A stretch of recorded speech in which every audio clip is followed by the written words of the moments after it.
Dear students, आज आप लोगों को हम प्रिज्म पढ़ाएंगे।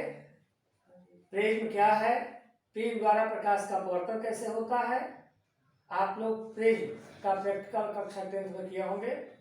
जो लोग नहीं किए हों या नहीं जानते हो, देखें ये मेरे हाथ में आपका एक प्रिज्म दिख रहा है। यही है आपका प्रिज्म। ये जैसा कि आप देख रहे हैं एक ट्रायंगल के आकार का है। देख रहे हैं आप लोग, जैसा कि मैंने फिगर यहाँ ड्रा किया है। तो ये इसमें जो ट्रायंगल बनता है, ये ट्रायंगल एक समबाहु त्रिभुज त्रिभुज जो होता है एक समबाहु त्रिभुज होता है।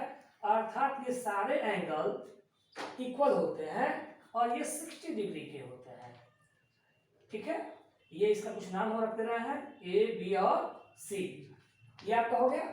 यहाँ देखिए ये दो पृष्ठ, इसको हम बेस बोलते हैं, इसको कहते हैं अपवर्तक पृष्ठ। ठीक है, इसको क्या कहेंगे, अपवर्तक पृष्ठ। और दोनों पृष्ठों के बीच का जो एंगल बनता है यहाँ पे, जैसे कोई भी शेप ले रहे हैं, जैसे यहाँ पर हम ले रहे हैं ऐसे, यहाँ इस फेस को यहाँ दर्शाया गया है। तो यहाँ जो एंगल ये बनता है इसको कहते हैं हम लोग प्रिज्म कोण या अपवर्तक कोण। जैसे इसे हम कहेंगे प्रिज्म कोण या अपवर्तक कोण, और इन पृष्ठों को कहते हैं हम अपवर्तक पृष्ठ। ठीक है, तो इन पृष्ठों को हम अपवर्तक पृष्ठ कहेंगे और दोनों पृष्ठों के बीच का जो कोण बनता है उसे हम प्रिज्म कोण या अपवर्तक कोण कहते हैं। ये प्रिज्म को कभी आपको पकड़ना हो तो यहाँ से हम कार्बन से पकड़ते हैं ताकि हमारा सरफेस जो है गंदा ना हो, और प्रैक्टिकल वगैरह करने में इसकी सावधानी विशेष रखी जाती है। तो यहाँ देखिए आप, ये तो आपने जान लिया कि प्रिज्म क्या है। प्रिज्म को डिफाइन कैसे करेंगे, तो आपको यहाँ दिख रहा है कि दो प्लेन सरफेस है जो एक दूसरे से किसी एंगल पर झुके हुए हैं। तो आप कहेंगे कि प्रिज्म एक ऐसा समान पारदर्शी माध्यम होता है जो दो पृष्ठों या दो समतल पृष्ठों का, ये दो समतल पृष्ठों द्वारा किसी कोण पर झुका होता है। या इसको ऐसे कह सकते हैं कि दो समतल पृष्ठों द्वारा किसी कोण पर झुके हुए समान पारदर्शी माध्यम को हम प्रिज्म कहते हैं। तो यहाँ दो पृष्ठ होते हैं जो एक दूसरे से किसी कोण पर झुके होंगे, तो यहाँ जो भी आपका शेप बनेगा वो प्रिज्म होगा। इसके बीच के कोण को हम प्रिज्म कोण या अपवर्तक कोण कहेंगे और इसे हम कहते हैं अपवर्तक पृष्ठ। अब यहाँ देखिए, ये आपका प्रिज्म हो गया। ये प्रिज्म कांच का बना हुआ है। इस सरफेस के लिए ये हम नॉर्मल अभिलंब खींचते हैं और इस सरफेस के लिए ये हम नॉर्मल खींचते हैं। ये आपका अभिलंब कहलाता है। ये भी आपका अभिलंब होगा। एक प्रकाश रेज है, इसका कुछ हम नाम रखना है PQ। ये चारों तरफ क्या है, एयर है, वायु है। तो जब आप पढ़ चुके हैं कि वायु जो है उसको हम विरल माध्यम कहते हैं और कांच को हम सघन माध्यम कहते हैं। तो आप जानते हो कि जब प्रकाश विरल माध्यम से सघन माध्यम में जाएगा तो अभिलंब की ओर झुक जाएगा।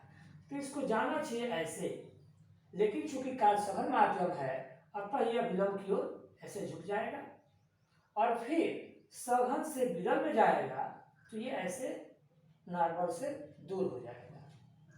ये आपका आपतित किरण है, इसको हम आगे बढ़ाएं, ऐसे निर्गत किरण को हम पीछे बढ़ाएं। आपतित किरण को आगे और निर्गत किरण को ऐसे पीछे बढ़ाएंगे तो ये कहीं ना कहीं एक दूसरे को काटेंगे। तो हमने मान लिया कि पॉइंट D है और यहाँ देखिए इन दोनों के बीच का जो एंगल बनेगा, यानी आपतित किरण और निर्गत किरण दोनों के बीच का जो कोण बनेगा, इस कोण को कहते हैं हम लोग विचलन कोण, और हम डेल्टा से रिप्रेजेंट करते हैं ऐसे ही।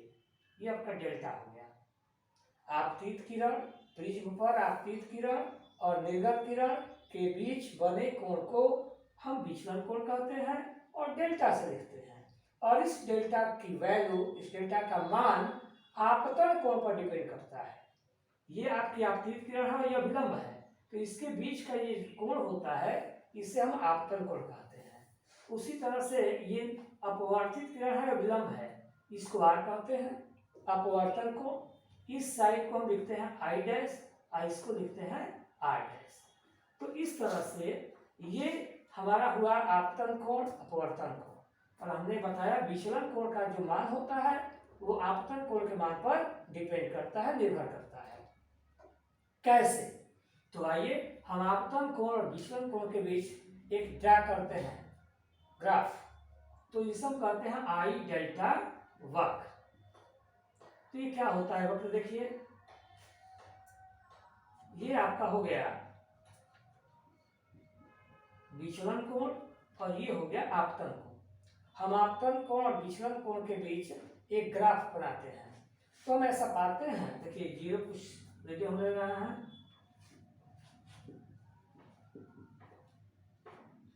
ऐसे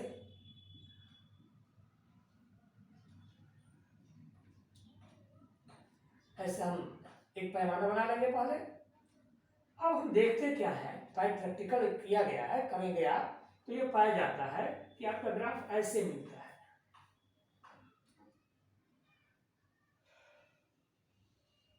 इस टाइप का ग्राफ मिलता है। यानी इस ग्राफ को देखने से लगता है कि अगर हम आपतन कोण का मान बढ़ाते जाएं, ये आपतन कोण है, आपतन कोण का मान बढ़ाते जाएं तो विचलन कोण देखिए ऊपर से नीचे आ रहा है। यानी आपतन कोण का मान बढ़ाने पर विचलन कोण का मान घटता है और एक निश्चित मान के बाद, यानी कि लगभग ये वैल्यू 40 डिग्री के आसपास आता है। यानी 40 डिग्री के आसपास हमें विचलन कोण की स्थिति प्राप्त होती है जो मिनिमम होती है। यानी आपतन कोण का मान बढ़ाने पर विचलन कोण का मान तो पहले घटता है और एक निश्चित मान के बाद पुनः बढ़ने लगता है। तो आपतन कोण के जिस मान पर विचलन कोण का मान सबसे कम होता है, ध्यान दीजिए, आपतन कोण का मान बढ़ाने पर विचलन कोण का मान तो पहले घटेगा और आपतन कोण का मान फिर भी हम बढ़ाते जाएं तो अब विचलन कोण घटने के बजाय बढ़ने लगता है। यानी इसका मतलब हुआ कि विचलन कोण का एक निश्चित मान ऐसा होगा जो मिनिमम होगा। तो आपतन कोण के जिस मान पर विचलन कोण का मान, यानी आई के जिस मान पर डेल्टा का मान सबसे कम होता है उसे हम कहते हैं अल्पतम विचलन कोण, और लिखते हैं इसको हम डेल्टा एन से। इसको कहते हैं अल्पतम या न्यूनतम विचलन कोण। तो इस तरह से हमारा ये ग्राफ मिला, आई डेल्टा वक्र, आपतन कोण और विचलन कोण के बीच ग्राफ।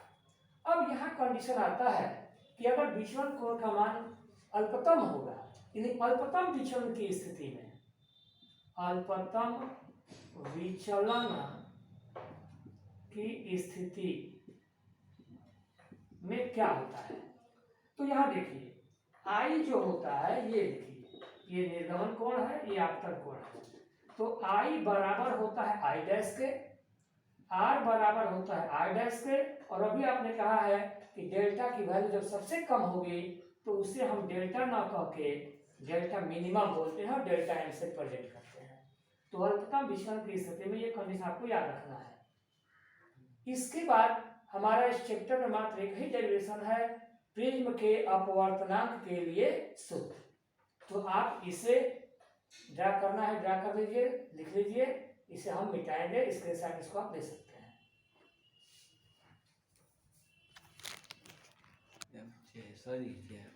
आइए अब हम लोग फार्मूला डेरिवेट करेंगे प्रिज्म के अपवर्तनांक के लिए सूत्र। तो देखिए ये हमारा प्रिज्म हो गया, जैसा कि हमने बताया था आपको कि ये नॉर्मल है इस पृष्ठ के लिए, ये नॉर्मल है इस पृष्ठ के लिए, नॉर्मल इस अभिलंब। यहाँ देखिए एक प्रकाश की किरण है जो यहाँ हमने नाम मान लिया पी क्यू, यहाँ पी पर आपतित हो रहा है ये, और इसको जानना चाहिए ऐसे, लेकिन यहाँ ये जो होगा विरल से सघन में जाने पर अभिलंब की ओर झुक जाएगा और पुनः ये बाहर निकलेगा तो अभिलंब से दूर हो जाएगा। इसका कुछ हमने नाम रख लिया, पी क्यू आपतित किरण है और यहाँ आर एस निर्गत किरण है। अगर हम निर्गत किरण को पीछे बढ़ाएं, जैसा कि मैंने आपको बताया था, तो एक दूसरे से बिंदु डी पर काट रहा है, मिल रहा है, और इनके बीच जो एंगल बन रहा है ये आपका हो गया विचलन कोण।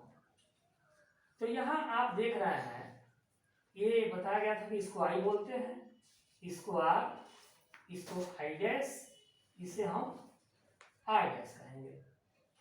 चूंकि आप जानते हैं ये इसको कहते हैं शीर्षाभिमुख कोण, अर्थात ये जितना होगा ये भी उतना ही होगा। तो यहाँ देखिए, ये मेरे मार्कर पर ध्यान दें, ये लाइन है और ये लाइन है।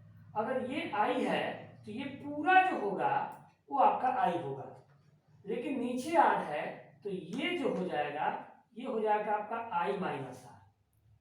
इसी तरह से ये एंगल देखिए, इधर वाला आपका आई डैश है, ये आर डैश है, तो ये एंगल जो होगा आई डैश माइनस आई डैश, ये आपका आई माइनस आर होगा। अर्थात एंगल डी क्यू आर, यहाँ देखिए डी क्यू आर, ये एंगल आपका हो जाएगा आई माइनस आर। इसी तरह से डी आर क्यू, ये हो जाएगा आपका आई डैश माइनस आई डैश। और हम यहां लेंगे ट्रायंगल डी क्यू आर से, त्रिभुज डी क्यू आर से। यहां देखिए ये जो है इस दोनों का बहिष्कोण कहलाएगा, यानी डेल्टा जो होगा हमारा, ये angle D Q R plus angle D R Q के बराबर होगा, क्योंकि ये बहिष्कोण होता है। ये देखिए ये दोनों अंतःकोण है, इन दोनों का ये बहिष्कोण होगा आपका डेल्टा। तो डेल्टा इक्वल टू यह प्लस यह। अब इसकी वैल्यू आपने निकाला है यहाँ पर I minus R plus I dash minus I dash, यहाँ पे आई प्लस आई डैश दोनों एक साथ माइनस का लेंगे आर प्लस आई डैश, ये इक्वेशन 1 मान के आप छोड़ दें। अब यहाँ देखिए ट्रायंगल, यहाँ देखिए इसका कुछ नाम रखना है E, Q E R, triangle Q E R से आपका हो जाएगा, आप जानते हैं त्रिभुज के तीनों कोणों का योग 180 डिग्री। तो R plus R dash plus ये ई हो जाएगा, R plus R dash plus E equal to 180, ये इक्वेशन नंबर 2। और यहाँ देखिए चूंकि ये नॉर्मल है, देखिए एक यहाँ दिख रहे हैं चतुर्भुज ए क्यू ई आर से, चूंकि ए क्यू ई आर एक चक्रीय चतुर्भुज होगा, क्योंकि ये नॉर्मल है तो ये एंगल 90 डिग्री, ये भी नॉर्मल है तो ये एंगल 90 डिग्री। तो जब ये दोनों कोण 90 डिग्री के होंगे तो ये दोनों भी 90 डिग्री के होंगे, क्योंकि चक्रीय चतुर्भुज का ये प्रॉपर्टीज है कि अगर दो सम्मुख कोणों का योग अगर 180 होगा तो शेष दो कोणों का योग भी 180 होगा। तो त्रिभुज चतुर्भुज ए क्यू ई आर चक्रीय चतुर्भुज है, चक्रीय चतुर्भुज है। अतः यहाँ देखिए ए प्लस ई, इसकी वैल्यू हो जाएगी 180, ये इक्वेशन नंबर आपका हो गया 3rd। अब हम लिखेंगे इक्वेशन 2nd एंड 3rd, ये भी 180 है, ये भी 180 है, राइट साइड इक्वल है तो लेफ्ट साइड भी इक्वल होगा, यानी r प्लस R dash plus E equal to A plus E. यहाँ ई से ई कटा तो r प्लस आर डैश बराबर ए, ये इक्वेशन नंबर 4। अब यहाँ देखिए अल्पतम विचलन की स्थिति में अभी बताया गया था कि आई बराबर आई डैश, आर डैश बराबर यहाँ पे आर हो जाएगा और डेल्टा बराबर डेल्टा है। तो इक्वेशन नंबर 4 समीकरण लिखिए, समीकरण 4 से यहाँ आर डैश के स्थान पे हम आर लिख देंगे, तो ये हो जाएगा 2r equal to A, that simply R equal to A by 2, यहाँ से आर की वैल्यू मिली। अब आएंगे हम समीकरण 1 में, एक यहाँ देखिए, तो यहाँ डेल्टा के स्थान पे डेल्टा एम, आई डैश के स्थान पे आई और आर डैश का स्थान पे आर लिखेंगे। तो ये रहेगा delta M equal to 2i minus 2r।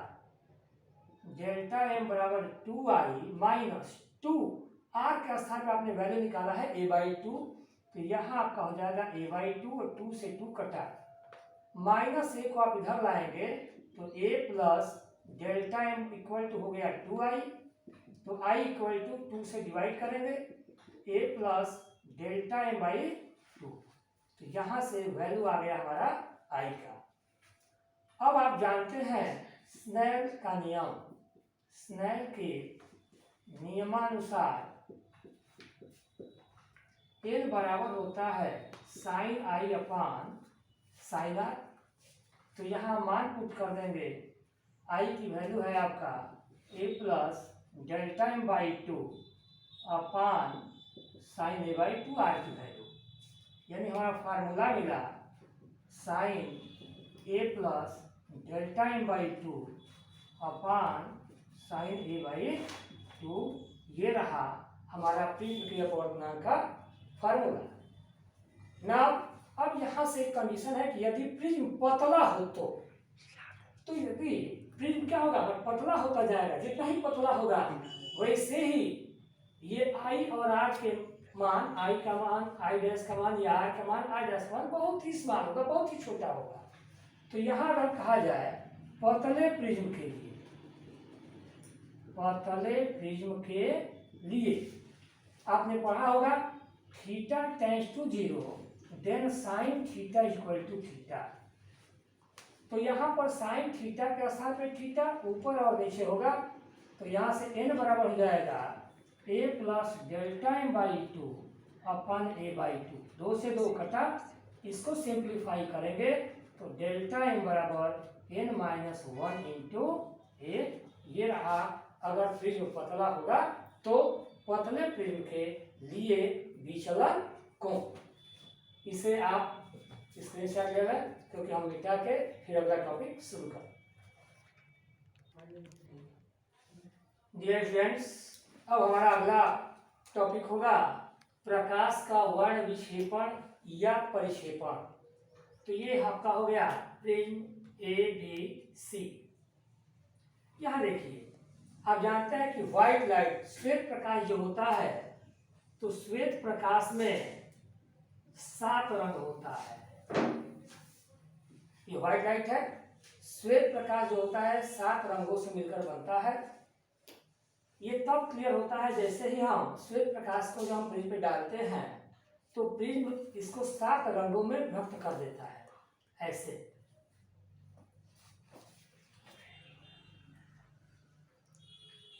देखिए, ये सबसे नीचे जो रंग होता है वो होता है बैगनी, और सबसे ऊपर जो रंग होता है ये आपका होता है लाल, ये वायलेट एंड रेड।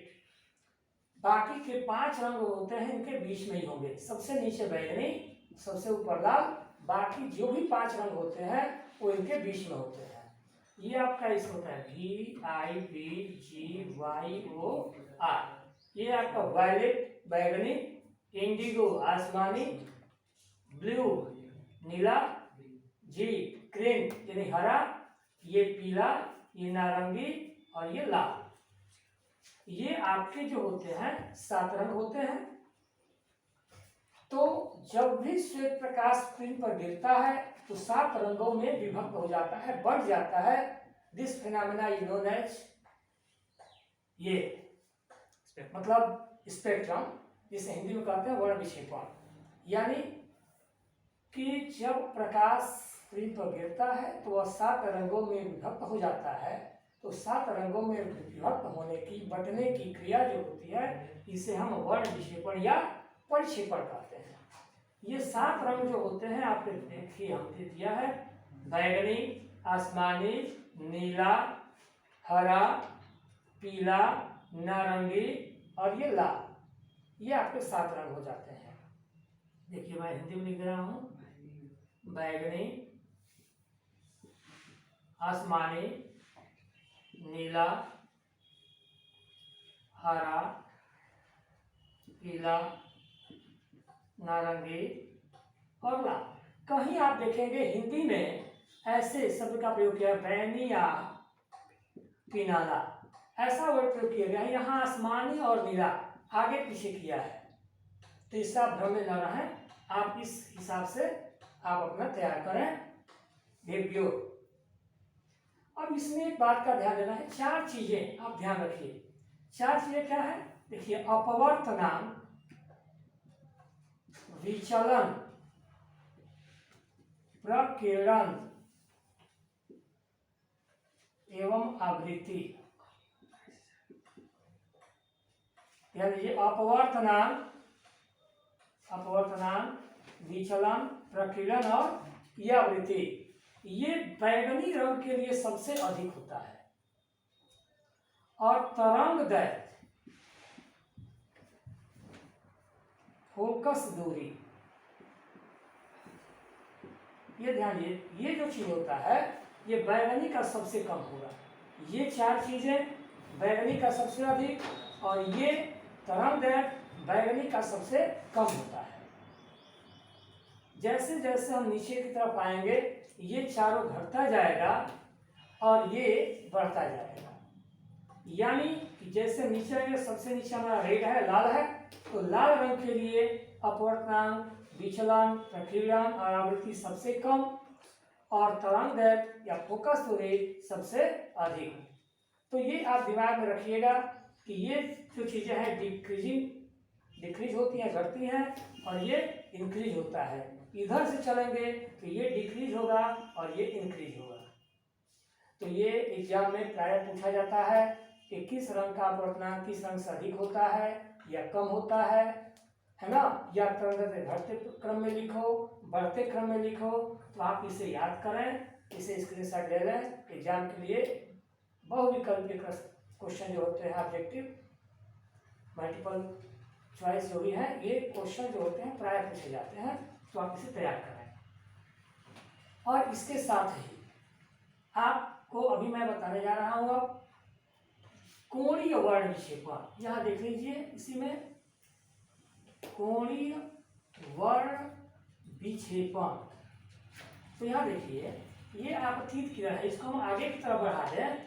यहाँ देखिए बैगनी है, इसको हम पीछे की तरफ बढ़ाएं, रेड को भी हम पीछे की तरफ बढ़ाएं, तो यहाँ कहीं ना कहीं ये मिलेंगे, इसके बीच कुछ ना कुछ कोण बनेगा। तो यदि हम बैगनी और लाल दोनों निर्गत किरणों को हम पीछे की तरफ बढ़ाएं तो ये दोनों मिलेंगे, और इनके बीच जो कोण बनता है, इस कोण को हम कहते हैं कोणीय वर्ण विक्षेपण। ध्यान दिया जाए, प्रिज्म द्वारा निर्गत किरणों के बीच बने कोण को, प्रिज्म द्वारा निर्गत किरणों के बीच बने कोण को। तो निर्गत किरण हम यहाँ 2 किरण लिए हैं, बैगनी और लाल। तो बैगनी और लाल रंगों के बीच बने हुए कोण को हम कोणीय वर्ण विक्षेपण कहते हैं। और इसके लिए फार्मूला अभी हम आपको देने जा रहे हैं, तब तक आप इसका स्क्रीनशॉट ले लीजिए। यहाँ देखिए, ये डेल्टा एम बराबर n-1 इंटू ए, आपको अभी मैंने बताया पतले प्रिज्म के लिए। तो उसी तरह से यहाँ पर वायलेट के लिए हो जाएगा NV-1 इंटू ए, और रेड के लिए हो जाएगा NR-1 इंटू ए। अब देखिए यहाँ एक चीज, इसको अगर हम मिला दें तो अभी आपने कहा है कि आपतित किरण और निर्गत किरण के बीच जो कोण बनता है उसे हम विचलन कोण कहते हैं। तो चूंकि ये बैगनी है तो इसको डेल्टा भी कहेंगे, ये रेड है तो इसको डेल्टा कहेंगे, और हमारा थीटा जो होगा इन दोनों के अंतर के बराबर होगा। यानी कोणीय वर्ण विक्षेपण थीटा जो होता है वो delta V minus delta R के बराबर होगा। ये दोनों वैल्यू यहाँ रखेंगे तो दोनों में एक कॉमन है, यहाँ हो जाएगा आपका NV-1 minus NR plus 1 into ए। यहाँ 1 से 1 आपका कटेगा, तो थीटा बराबर NV माइनस NR इंटू ए। ये हमारा फार्मूला आया कोणीय वर्ण विक्षेपण का। आप इसे स्क्रीनशॉट ले लें ताकि हम अगला टॉपिक आपका शुरू कर सकें। डियर स्टूडेंट्स, अब हमारा अगला टॉपिक है वर्ण विक्षेपण क्षमता या परिक्षेपण क्षमता। तो आइए देखिए, परिक्षेपण क्षमता को हम लिखते हैं ओमेगा से। ये आप डायरेक्ट इसको बना सकते हैं, यहाँ देखिए डिफाइन करिए। थीटा क्या है? तो थीटा मैंने बताया है क्या, कोणीय वर्ण विक्षेपण। किसके लिए? बैगनी और लाल, जिसका वैल्यू हमने अभी निकाला था ऐसे। तो आप कहेंगे कि बैगनी व लाल रंगों के बीच, बैगनी व लाल रंगों के बीच कोणीय वर्ण विक्षेपण और पीले रंग के विचलन को, पीला रंग को हम मध्यवर्ती रंग कहते हैं, है ना, औसत मेन। तो यहां देखिए, फिर से सुनिए, बैगनी और लाल रंगों के बीच कोणीय वर्ण विक्षेपण और पीले रंग के विचलन को के अनुपात को क्या कहेंगे हम? वर्ण विक्षेपण क्षमता या परिक्षेपण क्षमता कहते हैं। या कोई जरूरी नहीं है कि आप बैगनी और लाल में कोई भी किन्हीं दो निर्गत किरणों कर सकते हैं। किन्हीं दो निर्गत किरणों के बीच कोणीय वर्ण विक्षेपण और मध्यवर्ती अर्थात पीले रंग के विचलन कोण के अनुपात को हम वर्ण विक्षेपण क्षमता कहते हैं।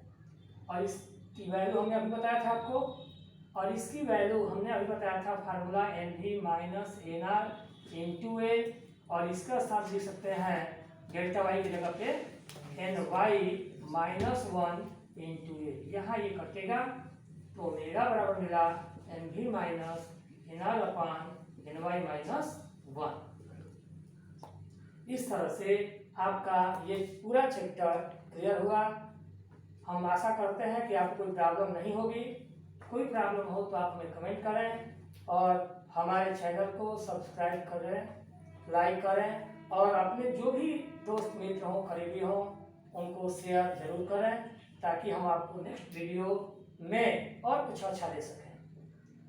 नेक्स्ट क्लास जो हमारा होगा, इसमें हम आपको न्यूमेरिकल वगैरह बताएंगे जो एग्जाम में आएंगे।